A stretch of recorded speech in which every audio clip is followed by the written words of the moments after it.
Okay, hello everyone, and welcome to tonight's lecture.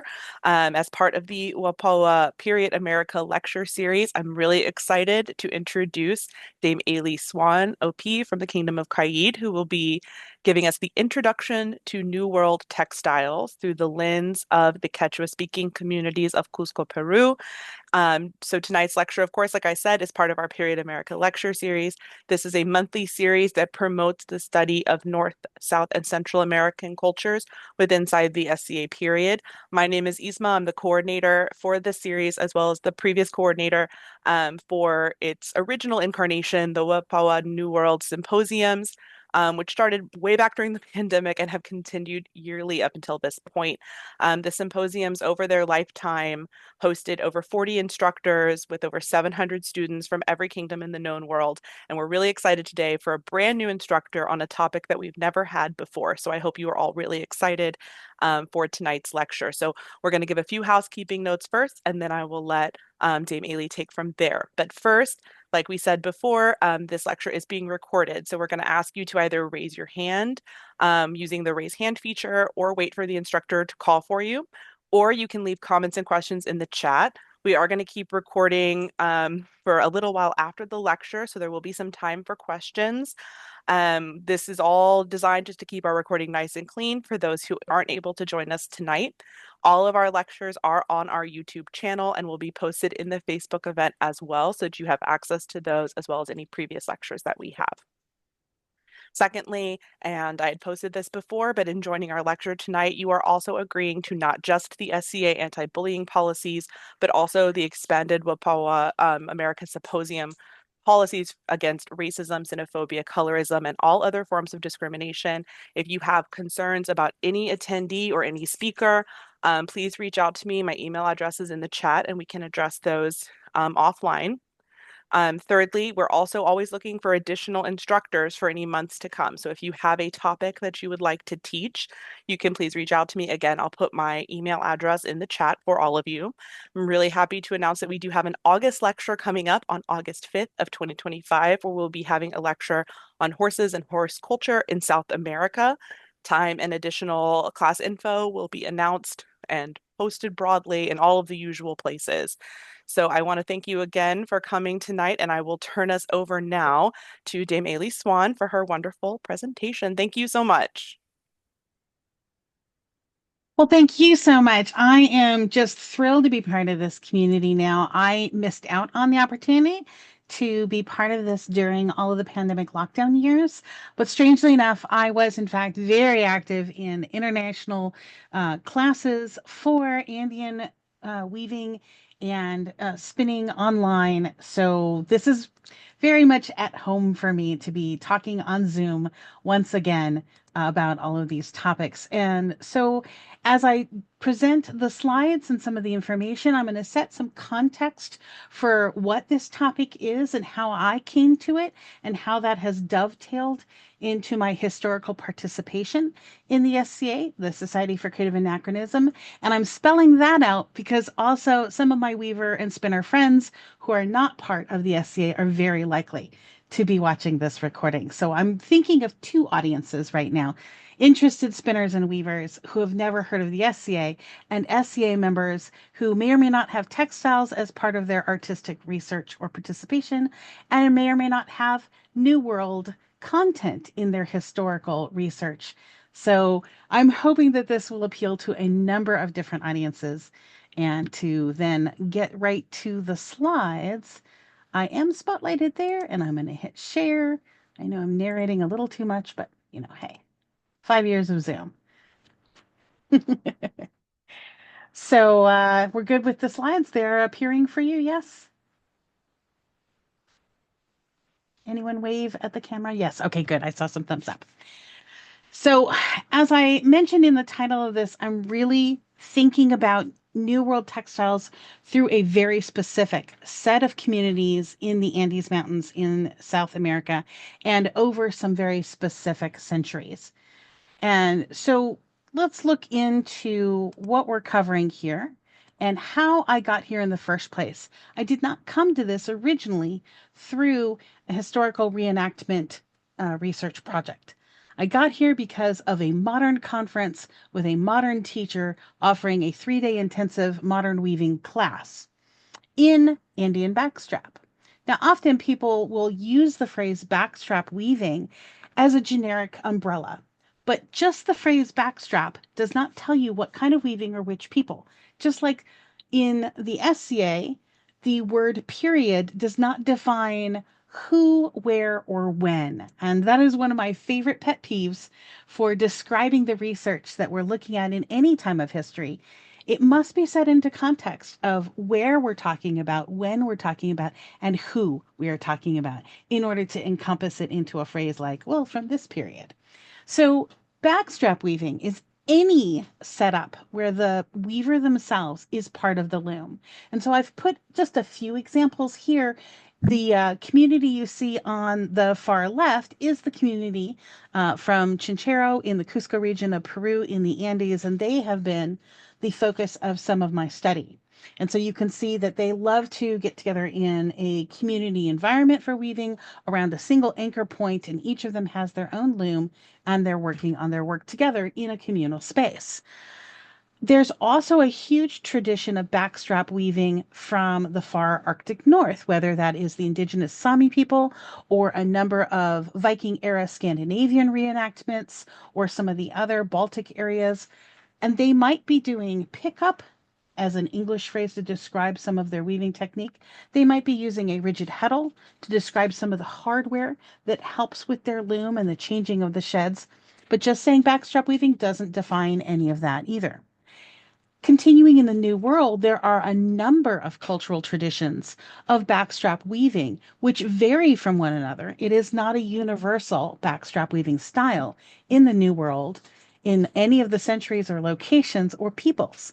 So I've got an example here, and I can tell from the photo that her warp was prepared with a resist dye technique first. Some Western weavers and dyers and spinners might consider calling that ikat, which is a tradition that comes from the African continent. And there's not contact culture sharing ikat into the New World that I'm aware of, but they've developed their own resist dye techniques. And you can see that on her warp that has all that light shining through it. And it doesn't tell me if she also has a treated resist dyed weft, and there are traditions of using both. Finally, the last example I have on this page is that in Southeast Asia, in a number of locations amongst a number of different cultures, there are backstrap weaving techniques. This is only one example of a circular warp that is also foot braced as she sits and presses the tension between the anchor around her back and the anchor that sits in front of her feet. So many different kinds of backstrap weaving traditions in the world. So I have to expand it a little bit beyond that. I'm narrowing this down into the Cusco region of Peru because I've had the benefit of learning from the weavers in the Centro de Textiles Tradicionales del Cusco, or abbreviated CTTC. CTTC is now a collection of 10 different associations in different towns, and all of the little hearts that you see on the map are the 10 associations. Some of the stars there that you see to the top left, that's where Machu Picchu is located. And Cusco is starred in one of the yellow stars there to give you kind of a sense of where that is in Peru. And this all started because in the mid 1970s or so, weavers and spinners were starting to be fewer and fewer in these regions. But a couple of the spinners and weavers decided, we should get together and we should do this. Let's not lose our own cultural heritage. Hey, let's talk to our elders, revive some of these patterns, and make sure we're training the young people.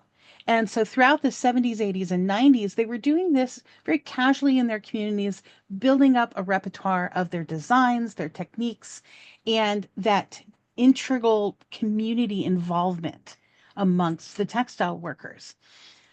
Most notably, Nilda Kanyanyapia was befriended with Dr. Christine Francomont and Ed Francomont when they moved there in the mid 70s with their family as ethnobotanists, botanists, and anthropologists. I really can speak. And as they arrived, they were specifically hoping to work with local textiles workers and learn how the textiles were woven. How did these traditions get passed on? What were the techniques?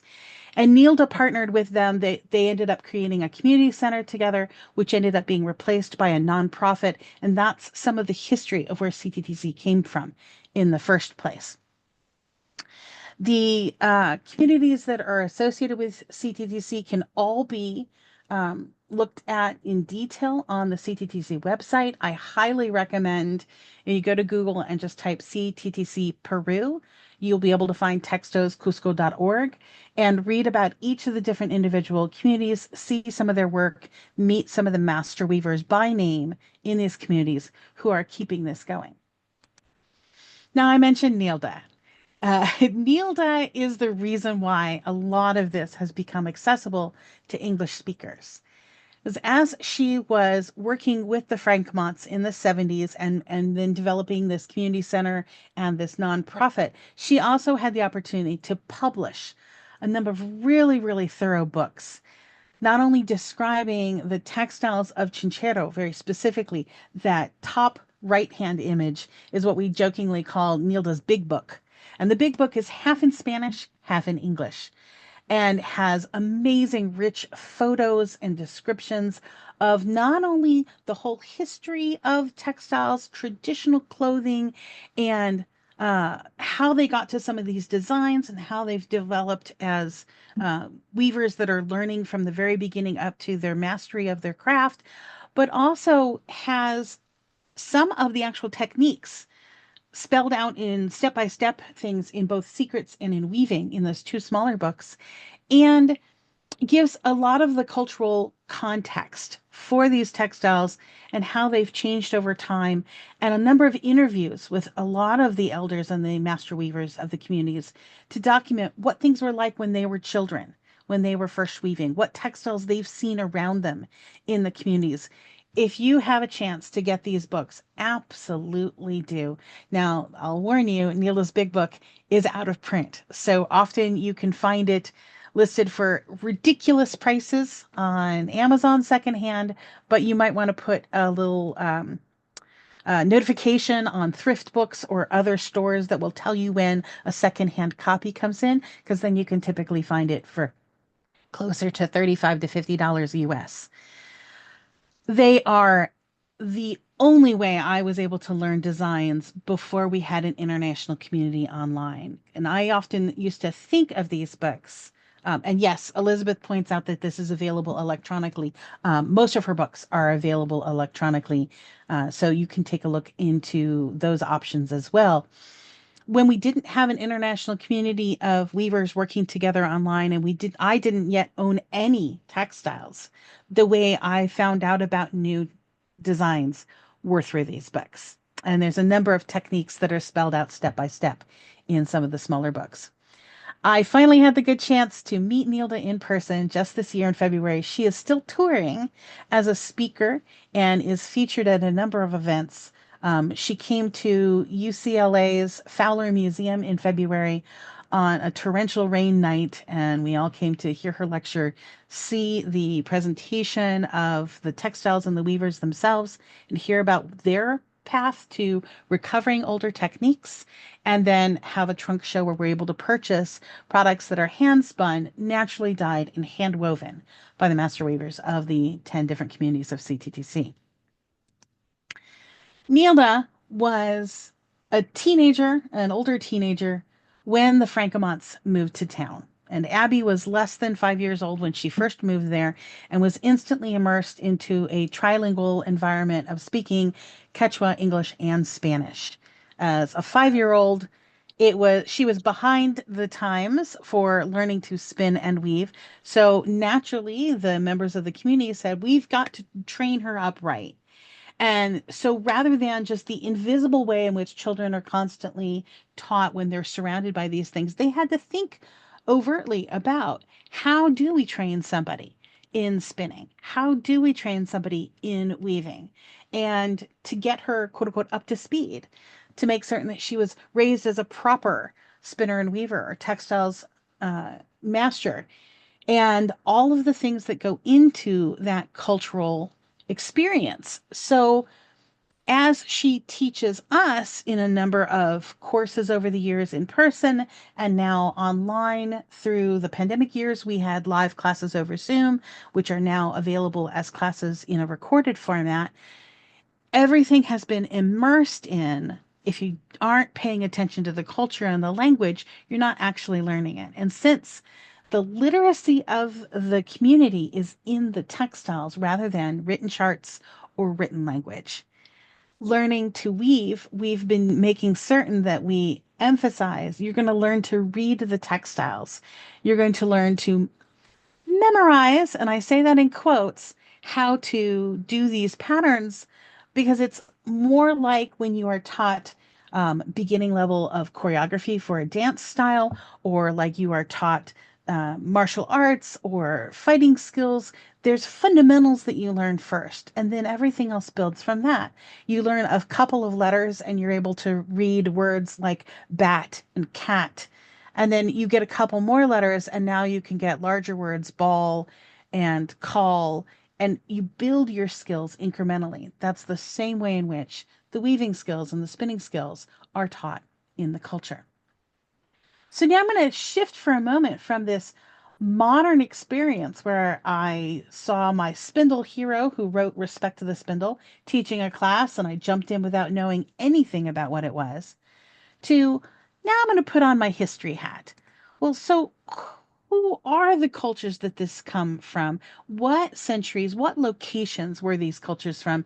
If I just started studying history of Peru or history of Andean cultures, what am I going to find? So I've assembled some of these here with both a timeline and some maps because if you are like me, you might not know much about the different geographies in the Andes and in South America, nor the cultures and which centuries they might span and which textiles are associated with them. So, for example, the Chavin people, this is good 700 years of a solid culture with textiles that look a little bit like this thumbnail here. I know these are small, but you'll start to recognize them if you do any searches in both the internet and in published works on pre-Columbian or pre-conquest era cultures. The Paracas and the Nasca cultures are often spoken of together in some of the histories because they're in this very similar geographical location. And my favorite extant textile in the entire world, of all things ever discovered, comes from this tradition. And while this looks really, really small, what I want to point out is that you see kind of a tie-dye effect in the patterning, and you see what looks like it might be quilt blocks. It is not cut or quilted at all. The basic warp is set up in what's called a discontinuous warp style. So if you imagine a grid of a number of support bars or support threads, and you only wind the warp over a small section of that grid, you weave that small section of the grid, then you take the grids apart, and all the small little quilt squares that you might consider are all separated little blocks just like off of a chessboard. Now you do your resist tie dyeing. Then you reassemble it and reweave it back together again. This continuous warp is mind boggling and amazing. And they were doing this in the Paracas and the Nazca cultures. Amazing, amazing textile. We move on to the coastal people of the Moche, and some of their textiles now start to show some tapestry techniques, these fantastical figures. There's some really fascinating things that come from this culture. The Tiwanaku people are the people found just south and east of Lake Titicaca, which is on the border with Bolivia. And the Wari people are overlapped with the people around the lake, and their textiles are often also talked about together at the same time in some of the historical references. And then the Chimu and the Chankay continue more with those coastal and the northern coastal people and some of their textiles. You get almost this 8-bit effect to the graphics and a lot of interlocking triangles that are just really fascinating and amazing textiles. And yet, I still haven't talked about the Inca. The Inca, so here's where all of those different cultures go together in this mishmashed map that I've assembled to show all of those cultures. The Inca are this last almost 100 years right near the end, but I need to zoom out on the map because while these are the combined cultures I've just talked about over 1600 years, the Inca Empire is even larger than all of those cultures combined. So, a number of the techniques in some of those smaller cultural contexts end up being something that the descendants of the Inca are still interested in and still are reviving. Their expansive empire is covering what is now parts of 6 modern countries. In this one map here, I've called them all out with their modern borders, but here's how the Inca thought of it. They thought of their realm as the 4 parts, and they had the north, the south, the east, and the west. And if you can imagine now that the mountains themselves, the Andes range, is running that entire length, and it's splitting this empire in half because travel from east to west is up from the coast and back down to the jungle in a very narrow stretch east to west. But oh, the elevations that you have to climb to. There are people living at 11 to 16,000 feet, which I don't know the meters. I should have prepared that to be fair to our international audiences. It is some of the most extreme high altitude living on the planet. And the Inca were able to establish an empire for almost 100 years covering this expansive geography. And Cusco was their capital at the center crossroads between those 4 realms. But here's what is also amazing to those of us who try to learn from history and we don't have a lot of evidence for things or we have to guess. We don't have to guess as much because this amazing, amazing document is available by Felipe Waman Pomada Ayala. And Waman Poma was born 3 years after the first Inca ruler was captured by a Spanish colonizer. And he lived for almost 90 years. And in that time of being immersed in now a Catholic upbringing in this conquistador setting, being bilingual in both Quechua and Spanish, near the end of his life, he wanted to complain to the Spanish king, to Philip, hey, what up with all these Spaniards being terrible? This is terrible the way they treat us. And he wanted to set out a reason for Philip to intervene and improve their lives. If they claim to be good Catholics, good Christians, why is this the behavior that our community is being treated to? It is an amazing, amazing document. It's available in, I think, 2 English translations now, and I've got my copy as an electronic copy of the book. But it's almost 1,200 handwritten pages and almost 400 full-page drawings by Waman Poma. And this document is just unlike almost any other historical study, a firsthand account, specifically trying to lay out the history of everything that's been going on with the Spanish in his region. What's amazing then is when you start to compare the textiles record in the museums and the archaeological record of the textiles to his drawings and how remarkably similar or nearly identical they are. Here is a tunic, a full tunic in the Met Museum that is so similar to this tunic of what he is drawing as the first Inca, the first ruler of this empire. He catalogs all of the Inca rulers in a row. In this tunic here, this absolutely exists. It's on display in Washington, D.C. Remarkable resemblance to one of the drawings of the 8th Inca in the history that Waman Poma presents. You can also see what is probably an example of the quipu, record-keeping strings, which I haven't even scratched the surface for studying. But Waman has these drawings that are fairly easy to rely on as being absolutely the way in which his life was lived at that time. On top of that, the stories that Abby has passed on and that Nilda has passed on make claims like this is the way it's been for 500 years. And a number of people have different levels of skepticism about oral history. But if we listen to the weavers now, we can listen to that oral history and also compare it to the research availability that we have and notice things that we wouldn't notice if we hadn't learned from the living indigenous culture right now, still preserving their own history. So, for example, this picture on the left, the two textile workers.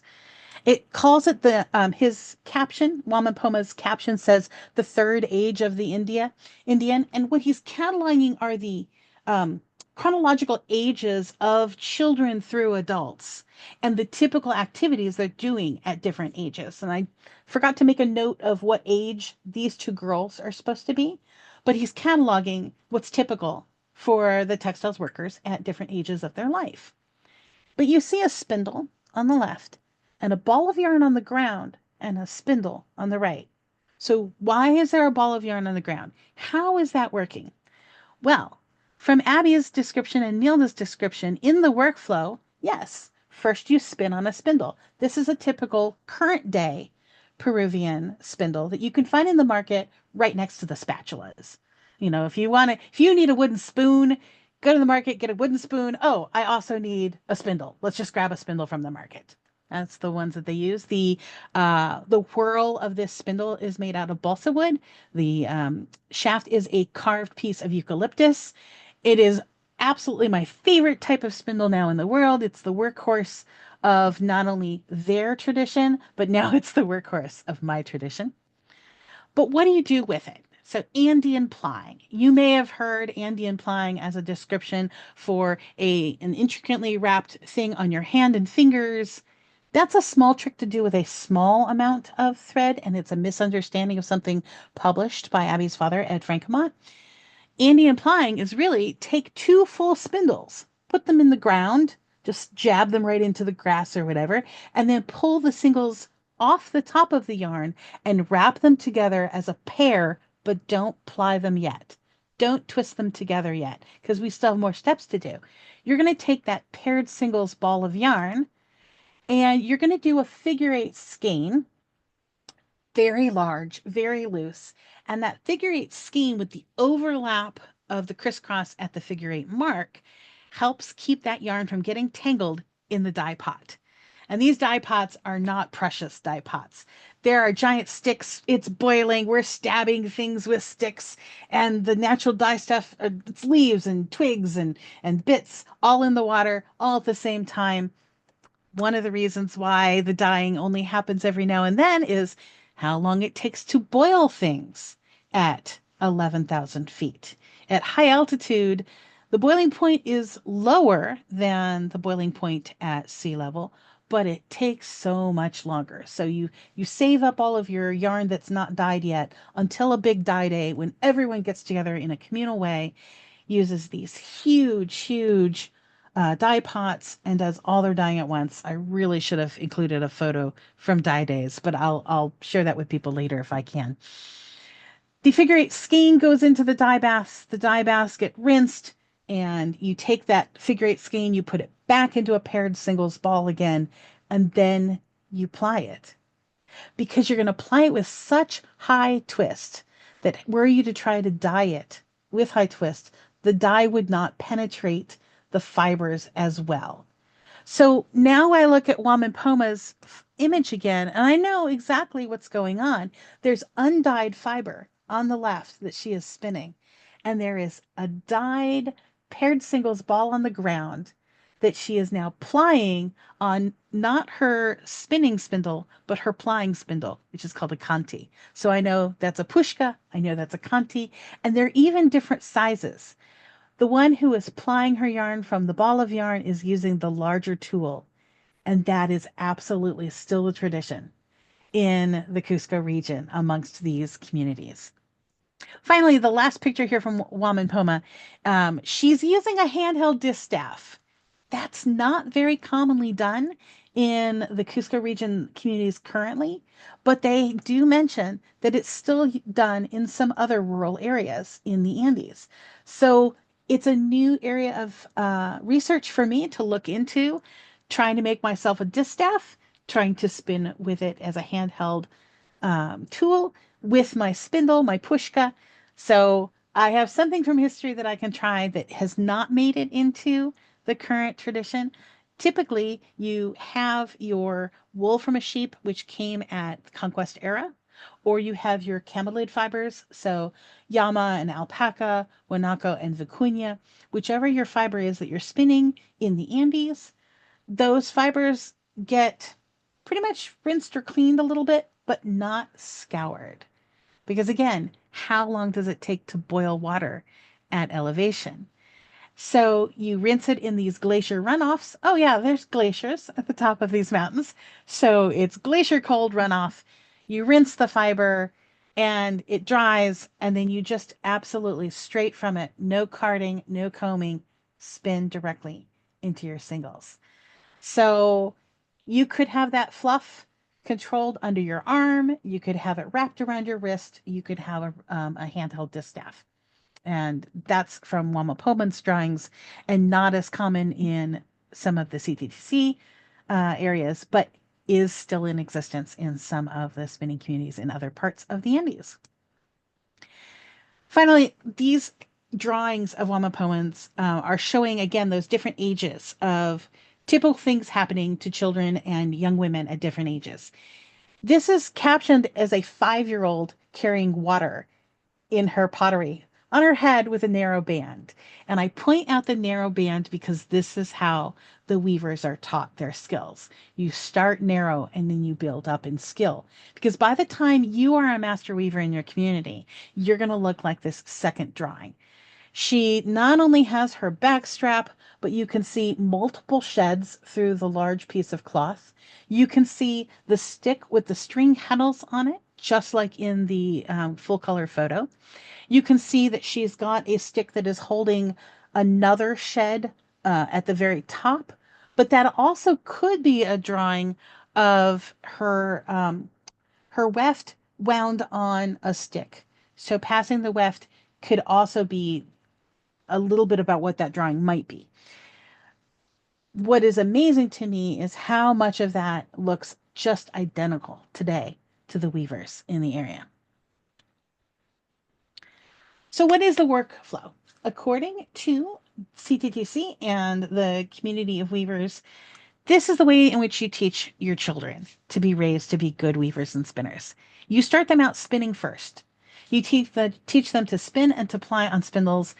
And if any of you have ever learned to spin, you know that it's going to take a couple of years for getting some good consistency and some good muscle memory and skill at your muscles. So you start out your children there. They play with sticks, they play with fiber, and you get them up to speed.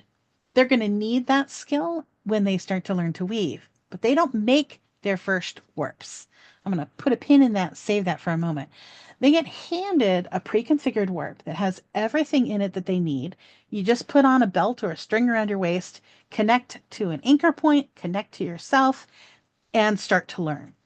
In this pattern, they all use the same first pattern, which is called tankachoro.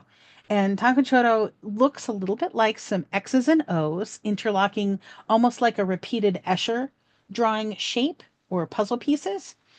And so you only have to learn a couple of patterns and how the floats work, but you're learning also to manage tension between yourself and the anchor, manage the tension on your weft or your mini from left to right, how to change the sheds, how to back up and unweave when you make mistakes. And you will be weaving maybe 10 or more of these narrow bands to gain those skills. But you also need things to tie with around the house. So it's not a precious item. Here's my drawing that I hang up on the refrigerator, and I'm proud of my growth in my skill as an artist. they're immediately useful to the family and to each individual. Then, as you are a better weaver, you have chores in your community, and that is to learn to set up the warps for the youngest and the newest weavers, and you help them out. So when you go out to the courtyard, you're learning from those who are older than you, and you're teaching those who are younger than you. And at my second time, I was at an in-person 3-day course with Abby. She was describing this part of the community to me, and I said, "Ah, got it. I have chores. I have to make more 5-year-olds if I want to ever be able to hire Abby for an intermediate level course. If you don't have your beginning fundamentals, you can't go on to learn more complicated weaving. The weavers go from what's called a 3 pairs pattern to a 4 pairs pattern, and I will show you what a pair is in the threads. And I mentioned that they are making the warps for the younger kids coming up. So the green, red, and burgundy on the far right side, those are all my first bands ever. These were the warps given to me by Abby. Here's how to do Tankachoro. Here's how to start doing some of the variations. And over the years, I continually come back to weaving Tankachoro. It's a great reset for, oh, that's right. I do have a few successful skills. Yay! I'm not a complete idiot. It's nice to go back and go, right, I have skills. Got it. Okay. Because sometimes when you attempt something that is so much further stretching your skills, it's nice to come back and do something easy for a change. And Takachoro is that perfect reset pattern. But also, we're working with small children. So small children humor is still a thing no matter what language you're in. And one of the variations is abbreviatingly called Siki Siki. And these two patterns butt up against each other. And in every language, the minute you say but, 5-year-olds go, hey, hey, hey, but. And we laugh even as grown adults learning together that when we get to learning to do Siki Siki, yes, everyone laughs. But that's one of my silliest favorite things about the experience, but you end up learning these things together. Finally, one of the things that Abby has always insisted on is that we should learn the Quechua vocabulary for the weaving words if we want to consider ourselves peers of the current indigenous weavers in their communities speaking Quechua, talking about their weaving. There's no reason to translate these things into English other than I'll introduce it to you with some English words, but it's just a sonkopa. It's just an iliawa. It's just part of my weaving. And as you introduce these words and share it with the weavers, they're like, got it, got it. I'm going to open my sonkopa shed. I'm going to open my iliawa shed. Got it. Okay, these are making more sense. I need to pick a mistake out. Where's my needle? Where's my yauri? Because if I've got one in my hat or on my waist, maybe I can just grab a needle real quick, pick out the mistake, unweave, and then weave it properly. Because I don't want to be a wailaka. A wailaka is the person who does their work half-assed and doesn't care. And culturally, they're cautioned not to be Wailaka. Abby's got a great blog post about Wailaka and the fear of being called Wailaka, and the encouragement to pursue things with skill and with strength and with practice. A practice-based skill requires practice. So even getting ready for tonight, I wanted to make sure I was not a Wailaka and I had everything ready and I was prepared for you and hopefully for your questions as well. But I love the pictures of successful first time weaving students because they are just thrilled that they managed to accomplish something that was wildly different for them. And yeah, we're not 5-year-olds anymore. Maybe we're not weaving by sitting on the floor, but we managed to achieve a new skill and it's absolutely so exciting. You can still enroll in classes. There is an entire set of courses available online. Abby's even running a sale right now, but I'm going to move past this because that link will also be available at the end of the show. So what now? What am I doing now? Well, from a historical point of view, I'm looking at things that maybe I haven't always picked up from Abby's classes. The coastal weaving tradition is where cotton is growing.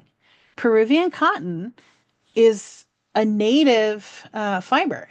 And there's this amazing piece um, in a museum from the archaeological record where there's an entire spinning and weaving tools basket and all of these spindles and the whirls and the tools that are needed from a cotton tradition. So I totally want to learn this. So I'm trying to skill up on my cotton skills. Now, I started out with weaving from a single band tied to my foot sitting on a hotel bed. And then we were in pandemic lockdown, so I didn't have to drive to work and I had hours and hours of my life returned to me. So I was able to do lots and lots of weaving. And now I'm starting to do the heavy research for putting it into context for things within the SCA's scope of learning and finding where I can share my enthusiasm from originally being introduced to a modern, still alive indigenous tradition to, oh, you can also find it in the historical record. And what an amazing, amazing thing that is. So it's a ton of different skills. There's spinning, there's weaving, there's spinning the backwards direction so that you can weave something different. There's different fibers, camelid fibers, and sheep's wool and cotton. There are different techniques.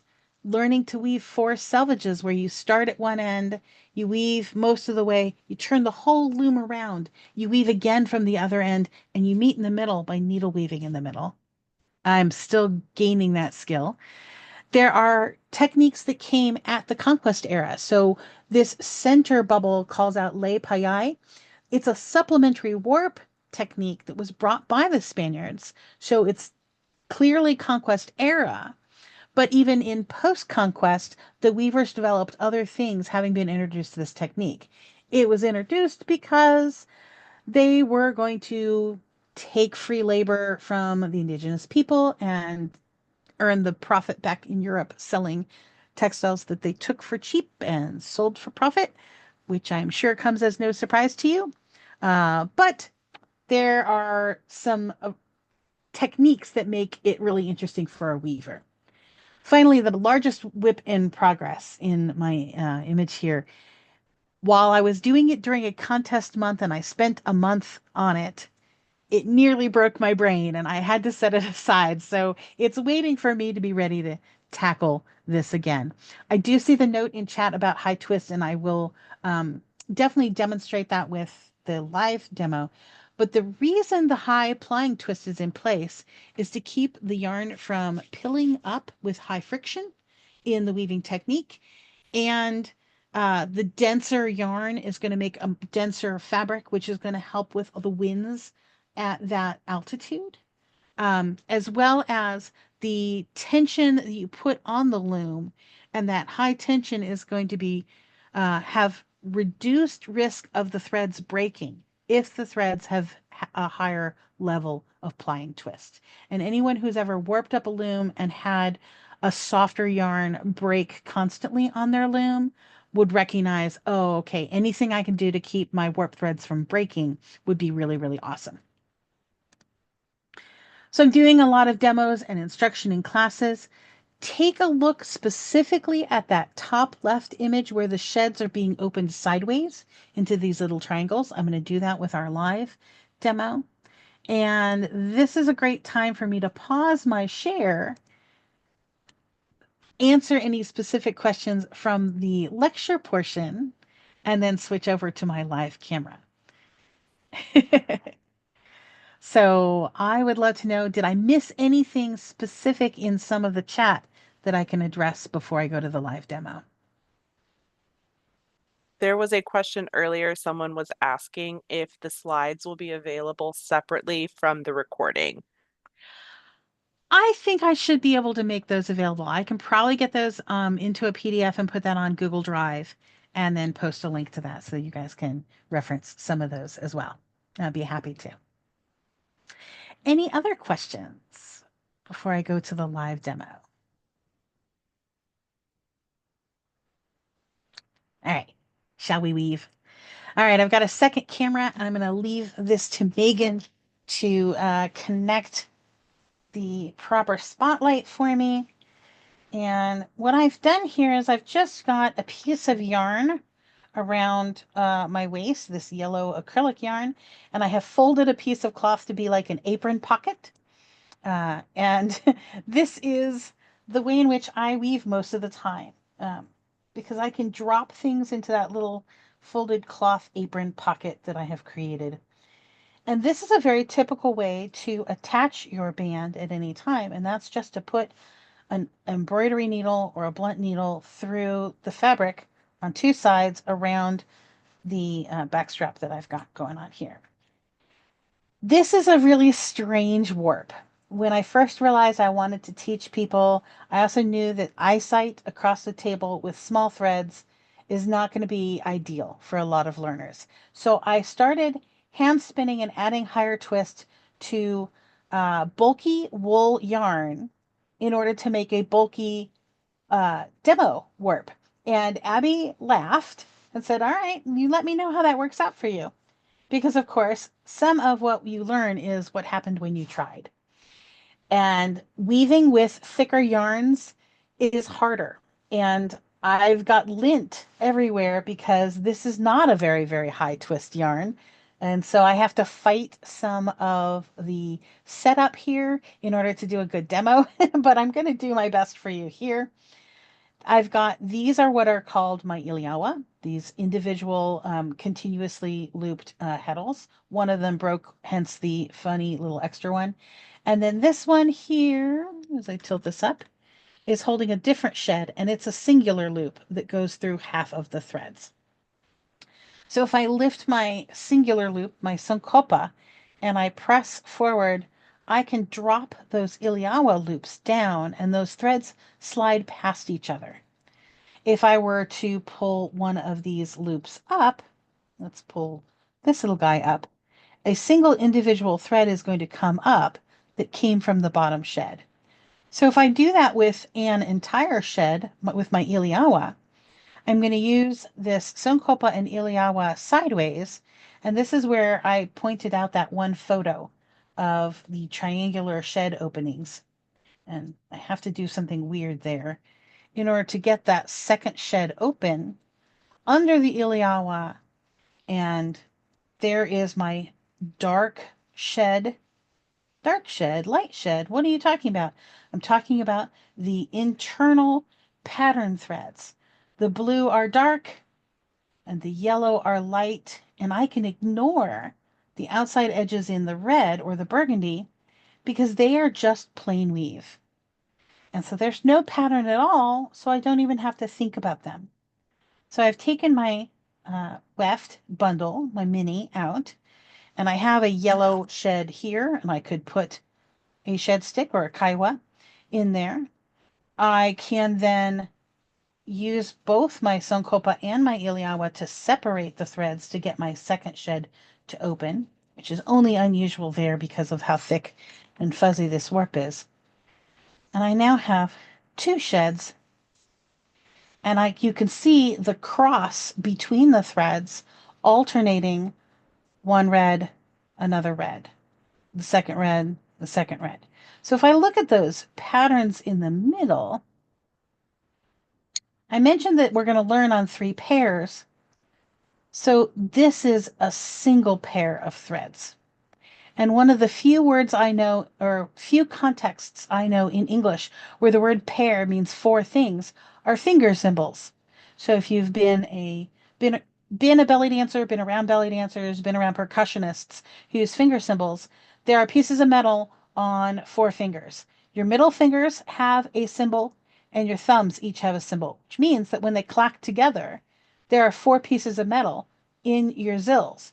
But those 4 pieces of metal are considered a pair of zills. Just like these 4 threads together are considered a pair of threads in Andean weaving. So I've got 1 pair, I have 2 pairs, and I have 3 pairs. So regardless of how many threads are in my plain weave outside selvages, my pattern is only 3 pairs. Now, if I were to just put my my weft straight through right now, I get plain weave hata stripes. And when I press this sword stick closer, I get my finished row, and there's no back and forth weft mini thread, and I'm ready to set up the next one. But let's say I wanted to set up and actually weave tankachoro with patterns. These are going to be worked in floats that run vertically. So if you've done some supplemental weft brocading in card weaving, you're used to floats working horizontally. These floats for this pattern work vertically. And in this pattern, I'm going to take a stick out of a shed and put my hand into the shed so that I can work the pickup.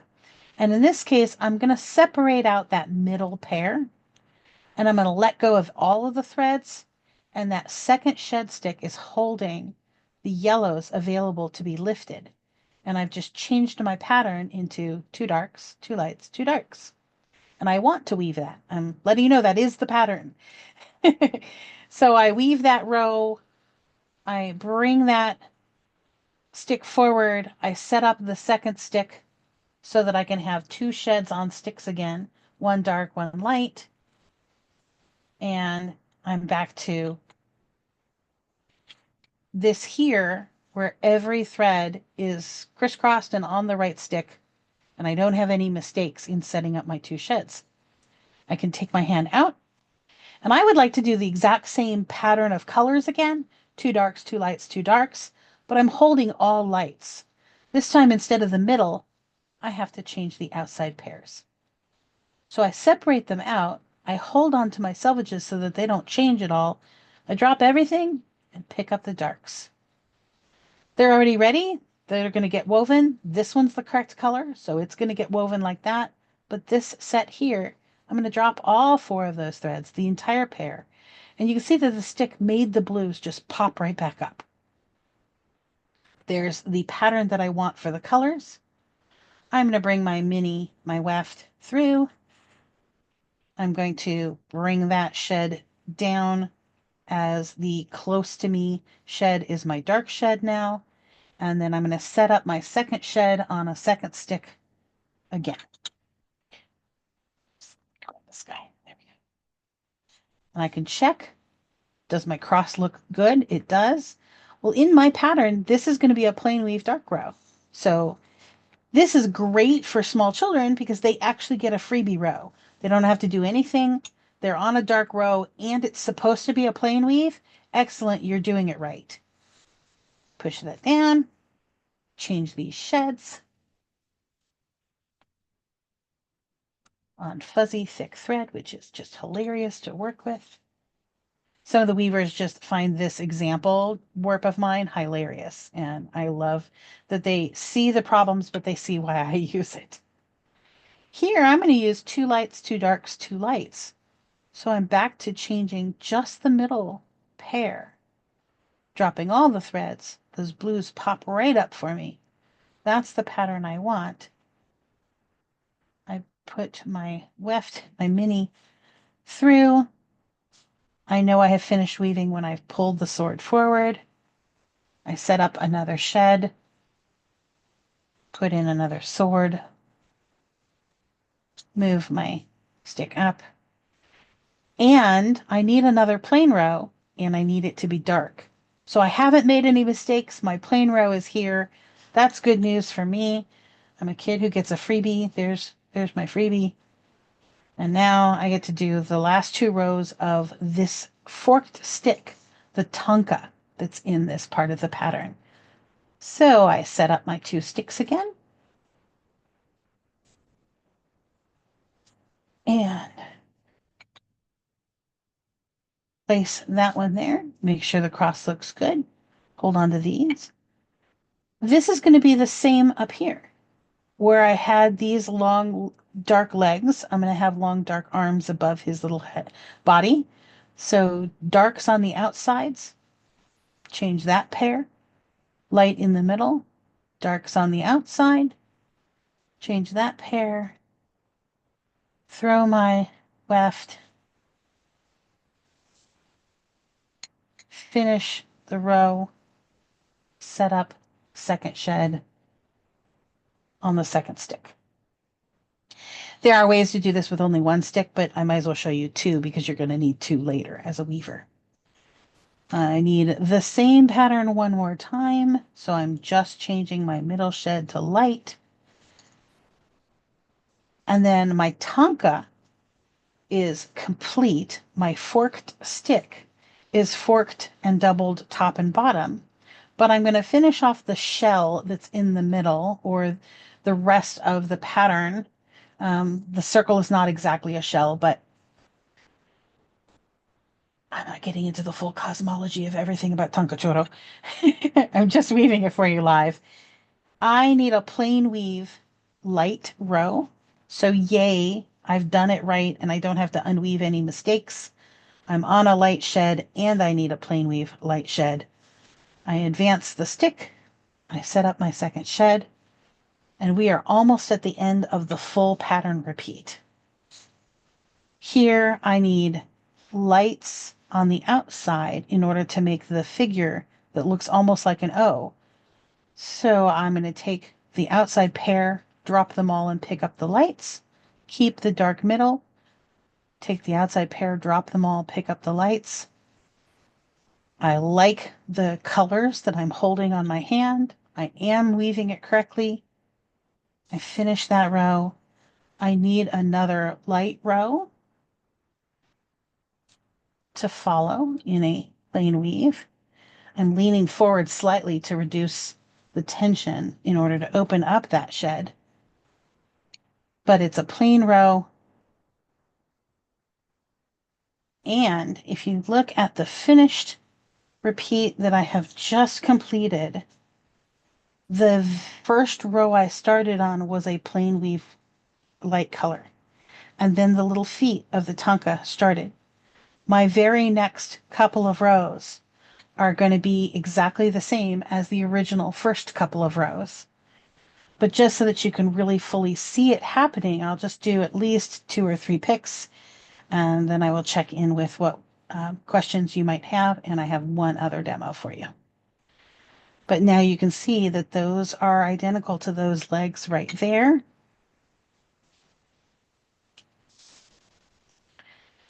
Advance my shed, set up my second shed. And this is where small children are like, why do I have to use both sticks? I keep dropping my sticks. This is hard. Well, yeah, it's a new skill. That's okay. You practice until you're clumsy and then you go take recess and go have snack and have nap. It's awesome. It's the best ever. So I set up these two dark pattern reds, 2 lights, 2 darks. I've got the rest of my little figure. I often think that this looks a little bit more like a dreidel, but that's because of what the things that are already in my head for representative images. It's not talked about as a dreidel at all in Peru, but I'm back to my solid plain row there. And this is a great place to stop and put my warp away, especially if I close that the weft bundle up and just tighten it there. I can unpin this, set it down, and go do something else. Because I would be weaving while doing my chores in the fields, taking care of the alpacas and the llamas. I would be doing this while chasing after my siblings who are smaller and need to have a little bit more watch on them. But if I'm working with something a little bit smaller, one of the nice things about high twist, let's see if I can tilt this camera up, the entire piece has coiled up on itself when I released it the last time I was weaving. And that's amazingly portable because if it coils up on itself, it's not getting tangled. And I can just roll it up, throw it in my pocket, and go run off to do other things. When I sit down to weave, I unwind the circle that it has spiraled itself into until my iliawa and my sankopa are in the right place. So this is right side up, that's upside down, this is right side up. Once I've got it right side up, I can just grab my embroidery pin, throw my weaving through my back strap, pin it in a comfortable location quickly, or I just have to jump up and go use the restroom or go to dinner or answer the door. You pull the pin and it's done. You take it right back out again. So now this is a little bit more representative of early weaving. This size warp is definitely closer to what you would be weaving as a starting student. And here I've got, again, two different sheds. One I would consider light, one I would consider dark. I've trapped my mini the last time I put it away. I set up one shed. I'm going to lean forward a little bit so that I can reduce the tension on the whole project so that I can separate these threads, which are a little bit sticky right now. These threads, I took a commercial 2-ply wool yarn and added twist with a spindle. They're kind of sticky. That means I'm not very good yet at plying properly. I should add even more twist before I weave with it if I want it to be less sticky as a warp. But in this case, I'm starting a 4 pairs pattern, and I can count them two little threads here and two little threads there. In a Western counting system, that might be considered 4 threads, but it's 1 pair and 2 pairs and 3 pairs and 4 pairs, which there, that's the 4th pair right there. And then both shades of green are part of my selvages plain weave. They're also called the listas. In Spanish, lista means ready. I don't have to change them at all. There are no patterns going on. These are ready to weave as is. So it works just like my large one. It's just harder to see. But this is one of the things that I do in the morning with my coffee in order to get a couple minutes of weaving in before I go to work. I'm going to unpin this and turn around and see what people are thinking. I'm going to drop my sticks so that they don't get lost. There we go. And that is the majority of the live demo that I wanted to do there. So it is fascinating and fun. I have been consumed with it ever since I first found it, and part of that is because it is the first weaving style as portable as simply a drop spindle. So having a weaving style that's as portable as my spinning style, that makes me just so darn happy. Um,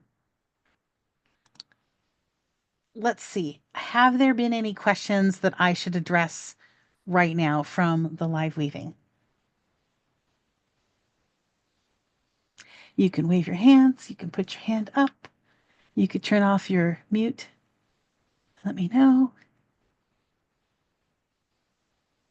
All right, while I am listening for questions, how did the end of the weaving not come undone? That's an excellent question. And I think maybe some of my close-up photos um, might show that. So let me switch to my sharing one last time to see if any of the pictures that I have here, I'm going to skip that one for now. Let's see if any of them have ends. I don't see ends very much. Let's look a little bit at this bottom right. So the very, very beginning of the weaving, the yellow yarn that I have around my waist is going through the loops when they were warped, when they were first set up. And so at the very, very beginning, it's just tightly woven all the way up to the threads that were selected for the weaving. Forest selvage solves the other end, but if I look back at some of these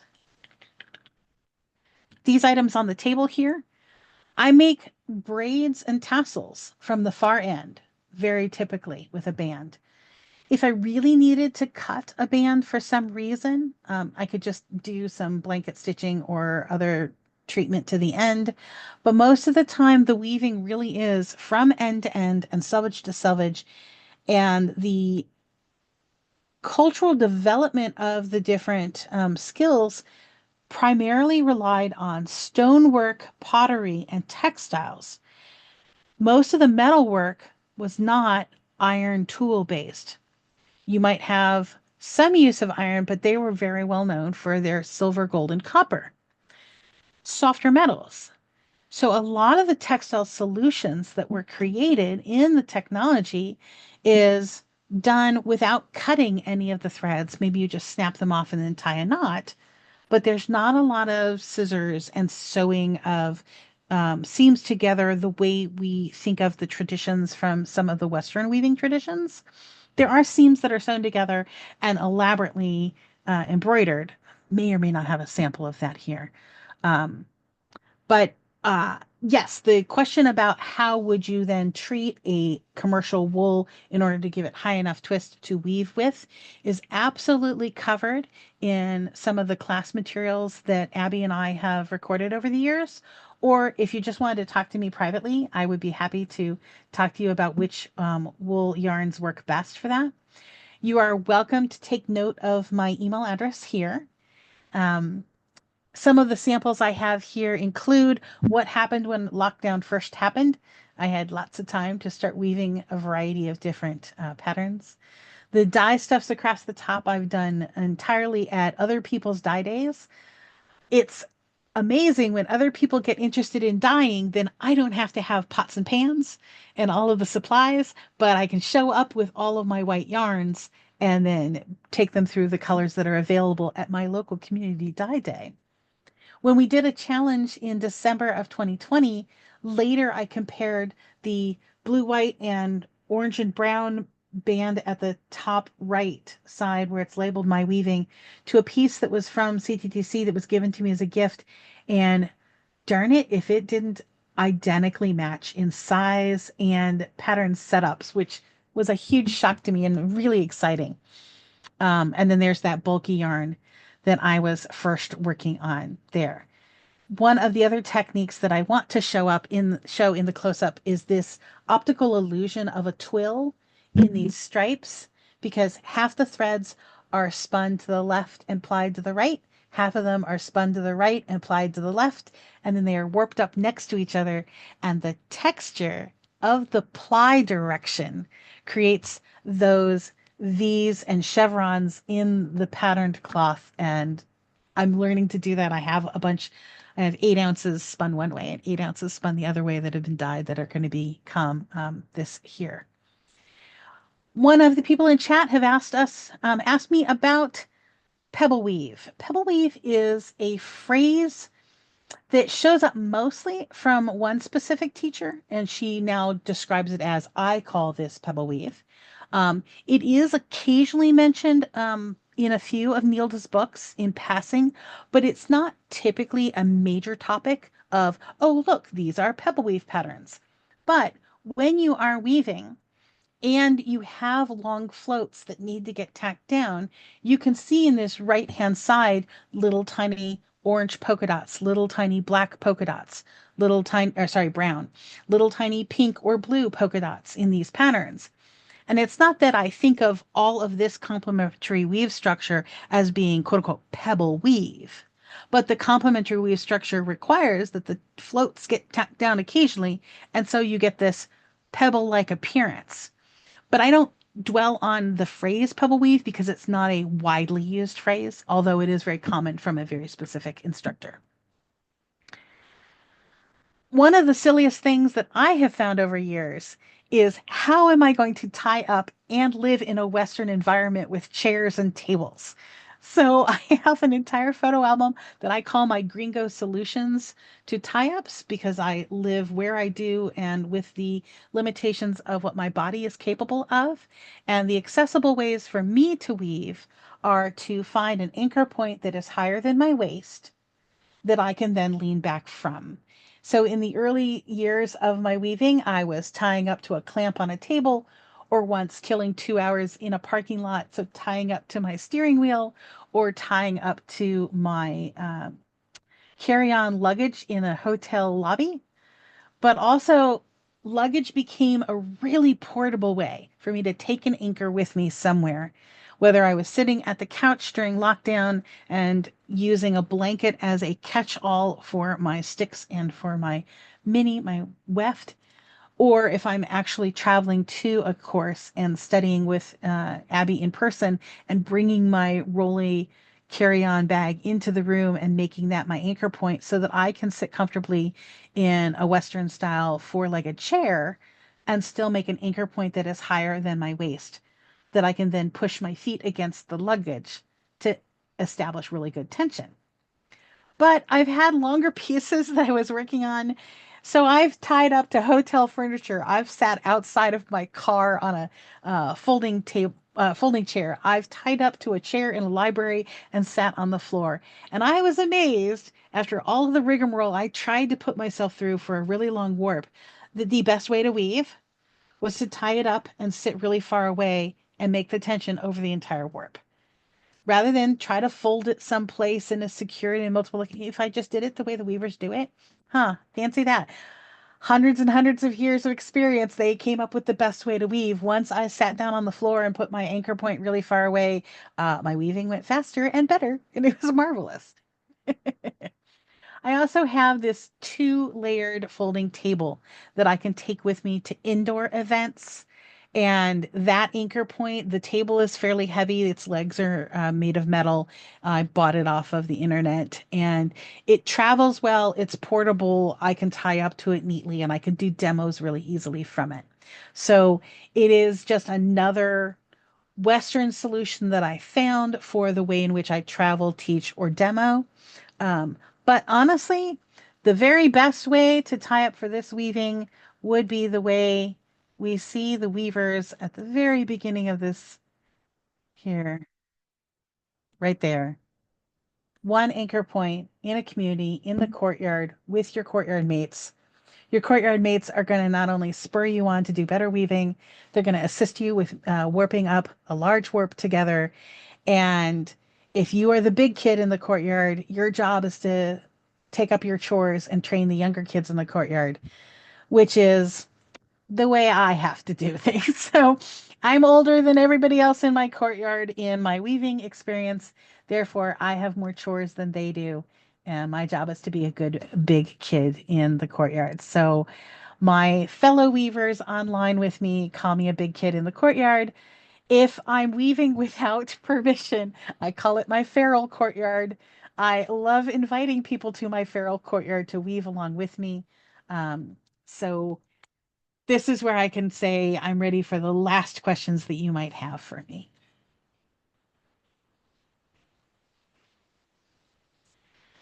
I would love to see any of you in any of the demos or classes, online or in person. Feel free to contact me if you need more information on how to find them. If you want to talk more about dyeing, we can always make a second lecture time and I can see if I can find some of that information. I've literally been doing this since 2017. So 2018 was when I decided, oh, I have chores. And so for the first year, like a 5-year-old, I mostly played on the recess playground. And once I became 6 and had homework for realsies, I started weaving nonstop since 2018. And if I were to have a comparable age, I might be about the same as like a 13-year-old weaver, maybe. Um, I tend to think of myself as mostly maybe 12. There's a few techniques I haven't been able to skill up to yet. And some of my peers are passing me up. So it's time for me to weave more often because my younger siblings are passing me up in skill. And peer pressure is a thing in the courtyard. It's marvelous. You want to weave as good as the gal next to you and the guy next to you and get encouraged by their work and encourage one another in their work. And it's amazing. So, um, I will definitely take a look at. I'm hoping that this recording will give Megan, our moderator, the text of the chat so I can find any additional questions that you might have. And again, please feel free to write me at any time. I will drop my email into the chat just to make that even easier for you. But thank you so much for all of your time and attention. I'm so honored that you would listen to me, a big kid in the courtyard, tell you what I've learned so far. And I absolutely have all the gratitude in the world for the weavers in the Cusco region of Peru taking me under their wing, encouraging me, and allowing me to have permission to share this with you in English in the US or over the internet through online training. Both Nilda and Abby gave me permission to teach, which blows me away, makes me so happy to be able to train up more 5-year-olds so we can have more intermediate courses. I will never be a full master weaver because I don't know how to tell the dirty jokes in Quechua or peel potatoes properly, and I don't know all the rules for which soups are served when. And that is part of the cultural learning that gets incorporated in the textile community. But I'm honored to be one of their guests and to be one of the English speaking kids on the courtyard. And I thank you all so much for your time and attention.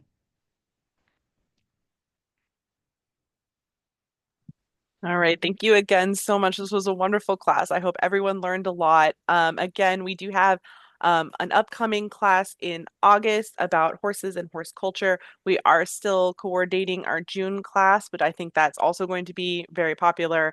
And then we have a July also kind of in the works. So all of that will be posted in all of the usual places, including on the Facebook event that many of you followed in order to come to this class. As for the rewatch clips, it usually takes me about 24 hours to get it up, but it will be on the Wapawa YouTube channel, and I will post the video link in that Facebook event as well. If you would like, you can also put your email address in the chat right now, where I add everybody to kind of a one-time blast email where I will blast out the link to the rewatch video. And then I'll also add you, as long as you're cool with it, to announcements once a month, letting you know when the next lecture will be, so that if you aren't following us on Facebook or you aren't part of the SCA New World Personas Facebook group, you will still get an alert that a new class is coming up. Of course, like I said, if any of you want to teach anything or you want even more classes from Dame Eilidh. I'm sure she would love to join us again. Let us know what you want to learn about. Reach out to me if you have classes that you are interested in teaching, and we would be so excited to have you. Thank you all again for your wonderful attention, and again to Dame Eilidh for this wonderful class. Thank you, everyone. See you online.